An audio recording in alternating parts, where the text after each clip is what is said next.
Manda Shastrakar still can't believe what happened to her husband almost 4 months ago. Just like today, she was working in the fields when she got the terrible news. My nephew came to tell me that my husband had set himself on fire. My heart just stopped. I was stunned. I could barely walk. By the time I reached him, he was already dead. Since then, she's been in mourning.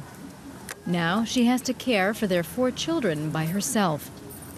She's also been left with her husband's debts. The family's cotton crops were not bringing in enough money.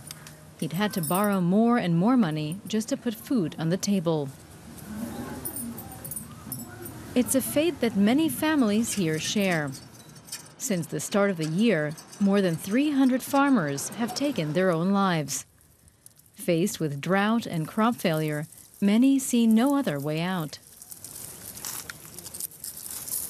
Kishore Tiwari has been campaigning for India's farmers for years. During his visits, he hears their stories. Almost everyone is in debt. When income in agriculture has been dropped down, simultaneously, if you look at the cost of the livelihood, the cost of the education, the cost of the health care has been increased a lot. So vulnerability of the farmer and despair of the farmer has tremendously increased. The Indian government has to do more to support the country's farmers, he says. Many can no longer afford seeds or fertilizer. The prices are dictated by large corporations. Politicians like Sanjay Rathod are struck by the farmers' plight. The papers are full of stories about suicides. Recently, one farmer hanged himself during a demonstration in Delhi, in front of TV cameras. He too was deep in debt. It's a big crisis. This region wasn't always like this.